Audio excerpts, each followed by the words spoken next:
Welcome back to Bigg Boss season 8. பார்த்தீங்கன்னா 3வது promo release ஆகிருக்குங்க. அதில் பார்த்தீங்கன்னா விஜய் சேதுபதி சார் ஒரு கேள்வி கேட்குறாரு. என்ன கேட்குறாருன்னா, இன்னும் 5 வாரம் தான் இருக்குது, உங்களோட அடுத்த கட்ட நடவடிக்கை என்ன அப்படின்னு சொல்லிட்டு கேட்குறாருங்க. இப்போ இவங்க ஒவ்வொருத்தரும் ஒவ்வொரு விதமாக சொல்கிறாங்க. பார்த்தீங்கன்னா ஜாக்லின் சொல்கிறாங்க, இன்னும் 1 வாரம் 2 வாரம் கடந்துட்டாலே ஓரளவுக்கு அப்படியே தள்ளிட்டு உள்ளே போயிடலாம். ஏன்னா அந்த அம்மா ஃபஸ்ட்டு டே ஆரம்பித்தாங்க பார்த்தீங்களா, எல்லாருக்கிட்டே இருந்து தனித்து நின்று பேசுகிற மாதிரி இருந்தாங்க. அப்புறம் அடுத்த நாள் ஜெஃப்ரி, அப்புறம் சௌந்தர்யா, இப்படி ஒவ்வொருத்தர்கிட்டயா தாவி தாவி தாவி தாவி அப்படியே வந்துட்டாங்க. இன்னும் 2 வாரம் இப்படியே தாவிட்டேன்னா வந்துடுவேன் சார் அப்படின்ற மாதிரி அவங்க பேசுகிறாங்க. அடுத்தது பார்த்திங்கன்னா முத்துக்குமார், இது வரைக்கும் வந்து இங்கே நான் வந்து கேமாகவே விளையாடிட்டு இருந்தேன். அதே நேரத்தில் என்னோட தவறுகள் வந்து திரும்பவும் அந்த தவறு நடக்காதபடி என்னை மாற்றிக்கவும் செஞ்சுருக்கேன். உழைக்கிறத பற்றி அவர் சொல்லியிருக்கிறாரு. எந்த இடம் கிடைச்சாலும் நான் உழைப்பேன் அப்படின்னு உழைப்ப சொல்கிறாரு.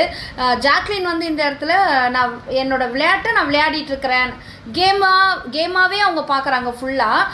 அதை பற்றி அவங்க பேசுகிறாங்க. அடுத்தது பார்த்திங்கன்னா விஷால் சொல்கிறாரு. விஷால் வந்து என்னால் முடிஞ்ச வரைக்கும் இது ஒரு காமெடி ஃபில்ம் மாதிரி கொண்டு போகிறேன். ஏன்னா அவர் அசிஸ்டன்ட் டைரக்டர் அப்படி இப்படின்னு இந்த குறும்படம்லாம் எடுத்ததுனால அந்த இதுலேயே இருக்கிறாரு போல இருக்குது, மைண்ட் செட்லேயே. அதை வந்து இவர் அழகாக அட்ரஸ் பண்ணுறாரு. சார் இதை தான் நாங்கள் 10 வாரமாக பார்த்துட்டு இருக்கிறோமே, உண்மை அதுதான். சும்மா நக்கலாவும் கிண்டலாவும் பேசிட்டு தான் இருந்தார் விஷால். வந்து அவருடைய இன்னொரு முகத்தை வந்து காட்டவே இல்லைன்றது தான் அர்த்தம். அதாவது இப்போ 70 நாள் காமிக்காதவர் இன்னும் ஒரு 30 நாள் காமிச்சு கீழ்ச்சிருவாரா என்னன்னு தெரியல. அதனால பார்த்தீங்கன்னா இவர் இப்படி சொல்கிறாருங்க. அடுத்தது சௌந்தர்யாவை எடுத்துட்டிங்கன்னா அவங்க சொல்கிறாங்க, ரொம்ப சூப்பராக ஸ்மார்ட்டாக பதில் சொல்கிறாங்க. அவங்க ரொம்ப நல்லாவே ப்ளே பண்ணுறாங்க. தேவையான இடத்துல மட்டும் ப்ளே பண்ணுறாங்கன்றது தெரியுது.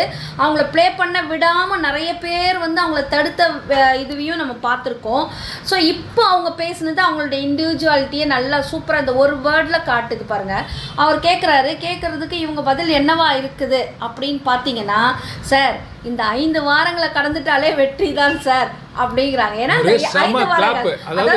கப்பு வந்து இந்த 5 வாரத்தை கடந்துட்டா கப்பு என் கையில் சார் அப்படின்ற மாதிரி பேசுகிறாங்க. இது மாதிரி சுவாரஸ்யமாக கப்பு ஜெயிக்கிறாங்களோ ஜெயிக்கலையோ அப்படி இல்லைங்க, பார்க்குற மக்களுக்கு வந்து ஒரு என்டர்டைன்மெண்ட் சுவாரஸ்யமாக இருக்கணும், அவ்வளவுதான் மேட்டர். ஸோ இதுதான் வந்து ப்ரோமோவில் போட்டிருக்காங்க. ஸோ அடுத்த ப்ரோமோ வந்ததுன்னா உங்களுக்கு அப்டேட் பண்ணுறேன். இந்த வீடியோ உங்களுக்கு கண்டிப்பாக பிடிச்சிருக்குன்னு நினைக்கிறேன். பிடிச்சிருந்தா லைக் பண்ணுங்கள், கமெண்ட் பண்ணுங்கள், ஷேர் பண்ணுங்கள், சப்ஸ்கிரைப் பண்ணுங்கள். தேங்க்யூ.